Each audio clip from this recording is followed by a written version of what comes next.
कि आपने पढ़ा तो अच्छा है, नो डाउट, आपने चाहे जहां से पढ़ा हो, जैसे पढ़ा हो, लेकिन मैं अपने अनुभव के आधार पर आपको साथ ही कुछ यहाँ पर टॉपिक्स प्रोवाइड कराने जा रहा हूँ कि जब आप अपने रिवीजन को करें तो इन टॉपिक्स को ध्यान में रखें, और हर एक अच्छा छात्र जब एग्जाम में जाए तो इन टॉपिक्स को बिना पढ़े हुए ना जाए, ठीक है। और चाहे आपने उनको पढ़ रखा है तो एक एक बार और रिवाइज इन टॉपिक्स को करना है, ये बात रही। अब देखो ये टॉपिक्स देख लो, आप इनका स्क्रीनशॉट ले लो। सबसे ज्यादा मेजर है आपका आर्ट वाला सेक्शन पूछे जाने का। आर्ट का मतलब जो भारत की साथी कला एवं संस्कृति है। कला एवं संस्कृति की बात करें तो इसमें शास्त्रीय नृत्य यानी कि क्लासिकल डांस, लोक नृत्य यानी कि फोक डांस, त्योहार, उत्सव, मेले, ये तो आपको सबसे पहली प्रायोरिटी पर रखना है। और अगर मैं बात करूं स्टैटिक जीके के, मान के चलो 6 क्वेश्चन पूछे गए तो 3 तो ऐसे होंगे जो आर्ट एंड कल्चर से ही पूछ लिए जाएंगे, और दूसरा वेटेज रहता है स्पोर्ट्स का, और इसके अलावा अगर एक आध % कहीं मिलेगा वो बाकी सब में से मिलता है। तो आप लोग अवार्ड्स को देखना एक बार ध्यान से। आपका जो अवार्ड का आपका जो भी सोर्स है, आप बुक से पढ़ते हो या आप ऑनलाइन पढ़ते हो, तो आप अपने सोर्स में देखें कि मैंने जो अवार्ड्स अब तक पढ़े थे वो मुझे रिवाइज कर लेने हैं। कि आपका म्यूजिकल इंस्ट्रूमेंट्स हैं, आपका यहाँ पे उत्सव को एक बार रिवाइज करना, खेल में साथी सभी खेलों के बारे में, यानी कि उस खेल में क्या आपका उनके, जैसे मान के चलो हॉकी आपको पता होना चाहिए 60 मिनट का होता है, फुटबॉल 90 मिनट का होता है, मैदान की माप क्या होती है, खिलाड़ियों की संख्या क्या होती है, क्या नियम होते हैं। यूनेस्को साइट आपको क्लियर होनी चाहिए। यूनेस्को साइट में साथी वो किस ईयर में लिस्टेड हुई है ये भी आपको पता होना चाहिए, यानी 43 साइट को बड़े ध्यान से देखना है। आपका रामसर साइट को आपको देखना है। खिलाड़ी से मतलब होता है कि कौन सा खिलाड़ी हाल ही में साथी बहुत फेमस रहा। जैसे मैं आपको बताऊं दिल्ली पुलिस में क्या हुआ था कि खिलाड़ी फेमस भी नहीं था, तब भी मान के चलो कहीं स्टेट के लिए खेल रहा था तो उसको भी पूछ लिया था। तो कुछ क्वेश्चन तो एग्जाम में ऐसे होते हैं जो अनएक्सपेक्टेड होते हैं, आप चाहकर भी उनको नहीं कर सकते। बात क्लियर है स्टैटिक जीके का, स्क्रीनशॉट लेके रखें। करंट अफेयर्स में क्या क्या करना है, अभी हाल ही में जो अपॉइंटमेंट हुए, मैं आपसे हमेशा कहता हूं करंट अफेयर्स को बहुत पहले मत पढ़ा करो कि 1 साल पहले से पढ़ रहे। रिसेंट में जब आपका एग्जाम आने वाला हो तो उससे 1-2 महीने पहले आप उसको पढ़ें। तो क्या बोलेंगे, जितने भी अपॉइंटमेंट हैं खेल से संबंधित, अभी हाल ही में कोई ट्रॉफी हुई है, मान के चलो कभी आपका लास्ट वाला आईपीएल हुआ, या आपका वुमेन प्रीमियर लीग हुआ लास्ट वाला, या आपका कोई भी गेम है जो रिसेंट में हुआ, उसका डेटा आपको पता होना चाहिए। किस मंत्रालय ने कौन सा कार्यक्रम चलाया है हमारे देश में, कि वो किस मिनिस्ट्री द्वारा चला है, ठीक है। योजनाएं सारी पता होना चाहिए आपको, सेंट्रल गवर्नमेंट ने जो शुरू की है। कुछ स्टेट की योजनाएं भी पूछ लेता है कि ये बहुत चर्चित हो, अगर आपका स्कीम है तो किस स्टेट में लॉन्च हुई है आपका।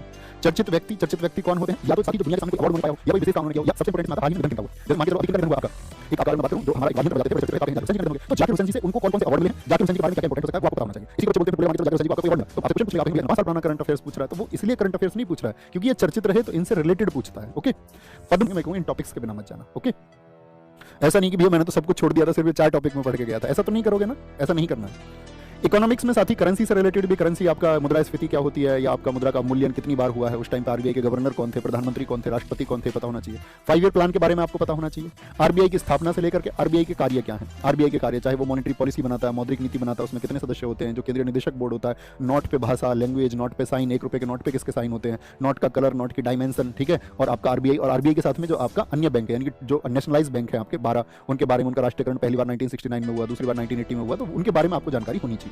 ग्रीन रिवॉल्यूशन के बारे में, first phase and second phase, Bharat सरकार की योजनाएं, ये मैंने अभी बताया आपको पीछे।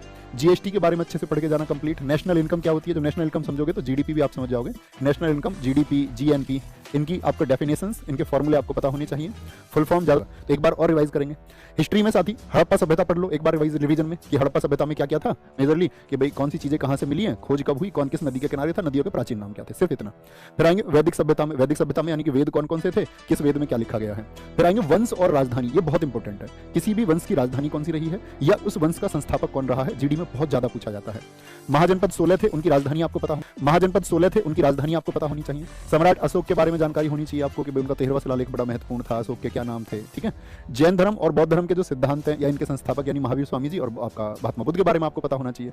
प्रमुख ऐतिहासिक शब्दावली, ये क्या है, प्रमुख ऐतिहासिक शब्दावली में वो सभी शब्द आ जाते हैं साथ ही, मान के चलो आपका जैसे आप देखोगे चाचर भूमि क्या होती थी, ठीक है, आपसे पोलज भूमि पूछ लेगा क्या होती थी अकबर के टाइम पे, तो वो ऐतिहासिक शब्दावली है। इसमें अक्सर कई बार तो जटिल प्रश्न ऐसा आ जाता है कि वो मतलब अध्यापकों के लिए मुश्किल होता है, मेरे लिए मुश्किल हो जाएगा। मध्यकालीन भारत में दिल्ली सल्तनत एक छोटा टॉपिक है, आप अगर लगातार रिवाइज करने बैठेंगे शायद एक दिन में आप इसको रिवाइज कर सकते हैं। मुगल काल आप एक दिन में रिवाइज कर सकते हैं। आधुनिक भारत की जब बात आएगी तो उसमें साथी एक तो कांग्रेस और प्रमुख समाज, देखो इसको इंपॉर्टेंट मानना, प्रमुख समाज क्या है, जैसे आपका मैं आपसे पूछूंगी, मुझे इनके बिना नहीं जाना है। ओके, पॉलिटी में क्या करना है, पॉलिटी में साथी एक बार तो संविधान सभा को पढ़ें, संविधान के भाग जो कि वर्तमान में आपका 25 हो चुके हैं, किस भाग में क्या दिया गया है। राज्यपाल को जरूर पढ़ लेना कि भाई राज्यपाल जो आपका आर्टिकल हम शुरू करते हैं 153 के आसपास के जो आर्टिकल्स हैं उनको ध्यान से पढ़ें।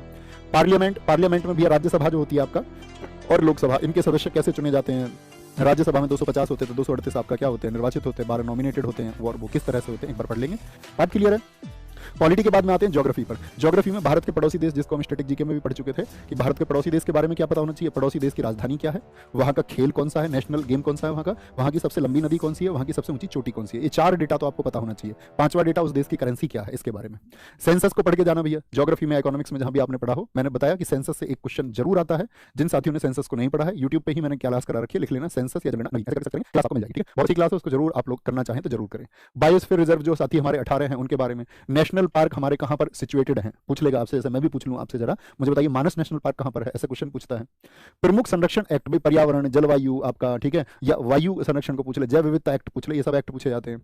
विश्व में जल निकासी, यानी कि अमेजन नील नदी जो विश्व की प्रमुख जल आपका क्या बोलेंगे नदियां, और साथ में ट्रिब्यूटरीज भी पढ़ना भैया। इस टॉपिक को देखना, किसी नदी का उद्गम कहां से होता है और उसकी सहायक नदी आपको पता होनी चाहिए। डैम एक बार रिवाइज करना, कौन सा डैम किस नदी पर बना हुआ है, कौन सा डैम किस रिवर पर है। ओके, साइंस की बात करें तो ध्यान से पढ़ लेना कि भैया 18वां है आपका, तो ये इनर्ट गैसेज हैं आपका, कैल्कोजन क्या होते हैं आपका, हेलोजन क्या होते हैं, लेंथेनाइड एक्टिनाइड क्या है, क्षार धातु क्या है, क्षारीय मृदा धातु क्या है, ठीक है, उसके बारे में आपको एक बेसिक आइडिया होना चाहिए। यूनिट यानी कि जिनके साथ ही अगर मैं बात करूं, मापन जो आपका मात्रक है वो आपको सबके पता होने चाहिए, ठीक है। मात्रक की शक्ति किस में मापी जाती है या दाब पास्कल में मापा जाता है, ये आपको पता ही होना चाहिए, ठीक है। उनके साथ में डायमेंशन भी देखना, विमा, मात्रक जानते होगे तो विमा बनानी आती होंगी। कोई आविष्कार किसने किया है, फिजिक्स केमिस्ट्री बायोलॉजी का, और साथ में आपका केमिकल फॉर्मूलाज। पिछली बार तो सिर्फ इससे, क्योंकि एक आध क्वेश्चन पूछा गया तो केमिकल फॉर्मूला से क्वेश्चन पूछ लिया गया। ओके,